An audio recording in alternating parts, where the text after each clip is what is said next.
of his eye. Sit right down, we're gonna give you the scoop with Ryan Pfeiffer and Lisa Doop. Shama-lama ding-dong, loop-de-loop. This is the story of a guy named Mr. Boop. That's good. Spike Jones vibes. Oh yeah, a little bit. Yeah, that's a great theme song there by Adam Cat Scratch. Thank you, Adam, for providing us with that theme song. It's more than we deserve, honestly. Yeah. It's a very quality theme song for a very bad slapdash podcast. All right, Lisa, you're hosting this one. I think I'm still updating the spreadsheet, but because it's not automated yet. But yeah, go ahead. You're listening to Being Mr. Boop. We gotta tell the guys at work about this one. My name is Lisa Doop, and I am Mr. Boop. My name is Ryan Pfeiffer, and I am Mr. Boop. Ryan, it's still Friday, February 28th, 2020, and today we're reading the second ever Mr. Boop strip. What happens in this? And what happens in today's strip, Mr. Boop? In this strip, Mr. Boop and his wife Betty Boop go out for dinner. That's what happens. Yeah, well, you've been listening to Being. All right, now let's describe it. I mean, okay. Panel 1. We're not going to describe the logo now. We don't need it. We described it in the first one. It's the same. It's the same every day. I'm pretty sure. What I will say, there's interesting like watercolors going on, or like digital gray watercolors in every strip, and the logo has it too. I don't know if it has it if it's the same every day, but it has it every day. Mm-hmm. Yeah, and the comic has it too. So that's something. Mm-hmm. It's black and white, but it has those gray watercolors. All right, panel 1. Yeah, it's really great. Panel 1. Big fan of this hentai-esque art style. Wait, huh? Not hentai, what? Manga what? Art style. You know how it's like manga's all black and white and it's got grays and stuff. Knowing Mr. Boop, that's probably what he's going for. Knowing Alec Robbins. Going for a manga art style, or the other thing you said? Going for a manga like color, like the fact that it's black and white is probably a manga. Maybe because Betty Boop is in black and white, but it's like not in this way, you know. I don't know. It could be that this is also black and white because Betty Boop is black and white. Although, I think the most likely explanation is that he didn't want to color it. So there's that. But he also didn't. He didn't need to do any watercoloring at all. So he did add that. It's an artist. Yeah. Have you read the new Alec Robbins comic yet? This is the only. This is the only comic that exists. Oh, but when can we discuss? Sure. Okay. Well, you mean U.S. Acres? I'm gonna wait until we break this. We're in the 2020 facade to discuss the new. I don't wait. Discuss the new facade. That's the game that the Mr. Boop game was based on, right? Yeah. Oh, Facade. Man. What is it? 2016. Was that Facade? Facade. We should play that at some point. Okay, we see Mr. Boop and his wife Betty Boop. They are, I guess, at a restaurant. There's a concierge. Is that what they call him? Mm-hmm. If this was later on in the strip, in like its later days, this would be the Mr. Monopoly guy or something. You know? No, I don't know. This is what do they call this? Is it a concierge? Is that what they call it? Mm-hmm. What are they? All right, you know what? I guess I'm going to go to the Wikipedia page for concierge. As in, we got to pull up the Wikipedia page for concierge. I already pulled up the Wikipedia page for COVID-19 timeline. So what did that say? Oh, I didn't actually read it. We're not supposed to read it. We're just supposed to look at the page. Concierge seems to be like for hotels. Oh, I was gonna say sommelier. Sommelier is for wine. I don't know. It's a when you go into a fancy restaurant and there's a guy behind a podium. It's one of those. That's why I assume it's like a restaurant. And this guy We only see him in panel 1. Spoiler alert. And we see Mr. Boop. He has his arm around Betty. And he's saying, "Table for 2 under Betty Boop," which is underlined. Betty Boop is underlined in this. No punctuation. Oh, and he has 2 fingers up. He's like, almost like he's giving a peace sign. They kind of remind me of John Lennon and Yoko Ono in this. Oh yeah. In this panel. They're very. Yeah. Well, we haven't seen the future bed piece strip where they sit in bed and they grow their hair long. No. The what? Don't get that one. Is this a reference? Yeah, it's a. Whatever. It's a peaceful protest that John Lennon and Yoko Ono staged. It's pretty famous. It's called Bed Piece. Bed Piece. Is that like Willy Wonka and the Chocolate Factory? The piece they stage where all the grandparents like stay in bed for years, and they're probably conjoined under the blanket because they've been in bed so long. I guess. Anyway. Yeah. Anyway, panel 2. They're gonna break up the Beatles. Whatever. I don't give a shit. The Booples. Panel 2. Alec is grinning so much that there's like he's stretching, like he's grinning ear to ear. Like his I love his cheek is stretched all the way to his ear. He's gesturing back to his wife with his thumb, and you can see he has a ring on. I don't think he did in the first strip. And he's saying, he's married. Yeah, they're married, so they have rings. He's gesturing to his wife. He says, "Yes, that Betty Boop," and that is underlined.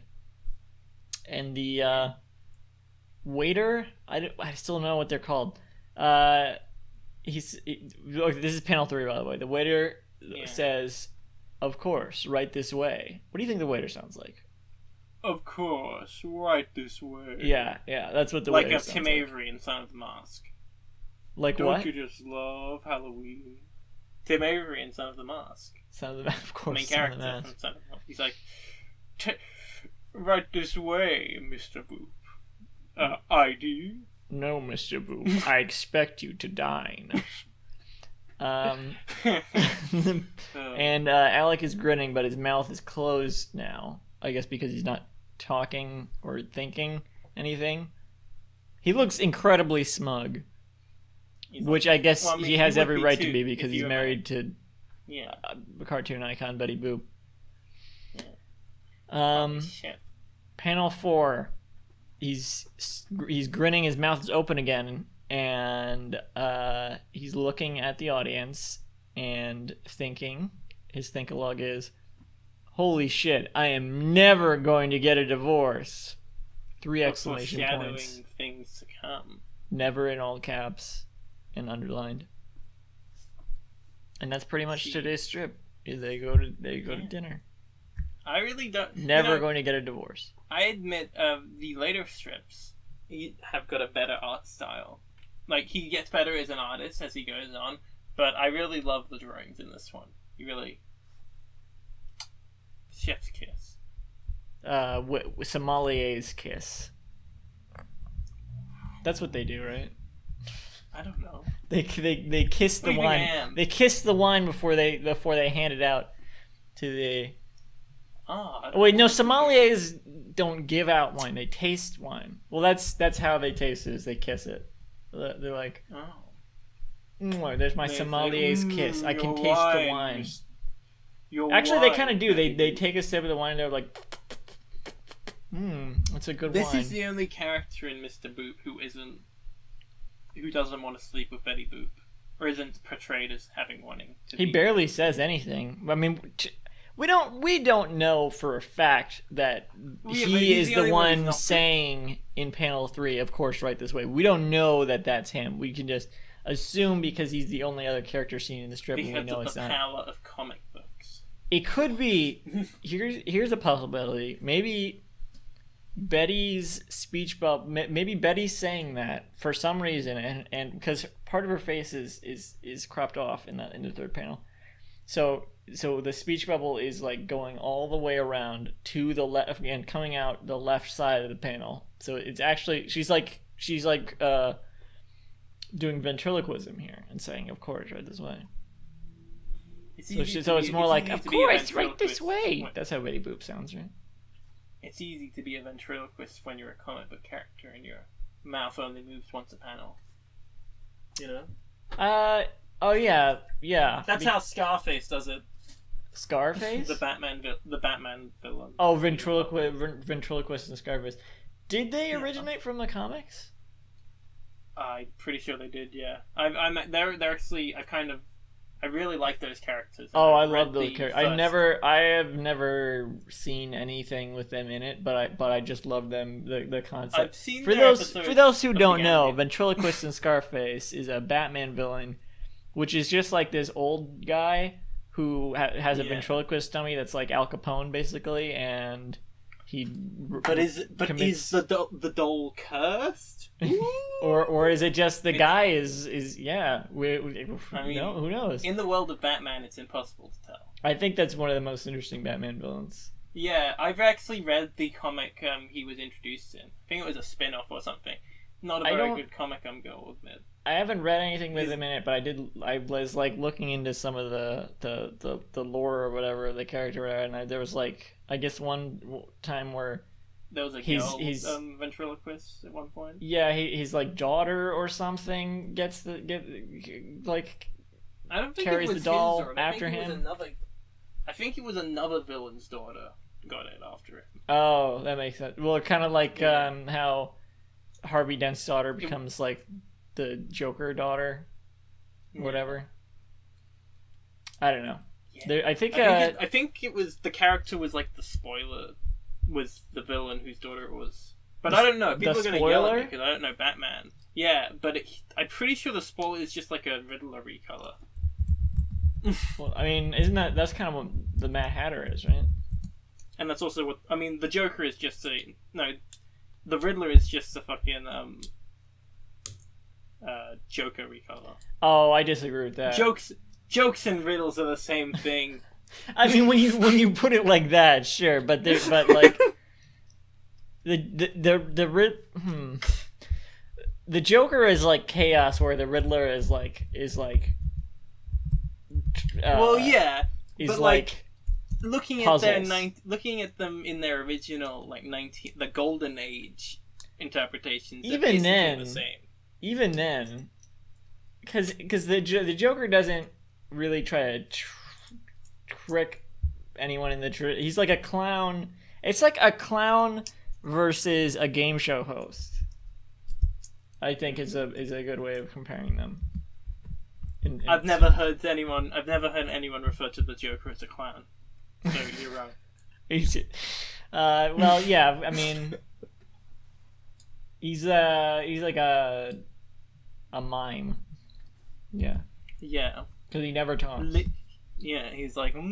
Famously never talks because he says his mouth shut. There's that famous line from the 2019 movie Joker where he says. That's my favorite line. I love that line. Yeah. And then he hands that card out that says, "I have a medical condition." I have a medical condition that I don't talk. I find things incredibly unamusing, so I don't laugh or talk. I think that would have been a much better movie if he hadn't talked at all. Yeah, they say, let's hear another joke from the Silent Man. Says, and he just looks at him and let's hear another joke. And he just starts like pretending he's in a box. He does a mime act. and then he like pulls out an invisible gun. Oh, he like at the comedy club or whatever. He's just doing a mime act that's really bad. Well, look at this fucking guy doing a mime bit. What does he think he is? There's got to be a mime Batman villain. Probably, maybe. If not, I mean, there's probably a mime that like works for the Joker. I like how Ventriloquist and Scarface were. I think they were in the cartoon The Batman. Yeah. By the way, for those unfamiliar with the podcast we're ripping off being Jim Davis, this happens a lot where they just start talking about something completely unrelated. Yeah. So Get used to that. Yeah, Just be glad we didn't pull up the Wikipedia page for ventriloquist and Scarface. Oh, I'm on it.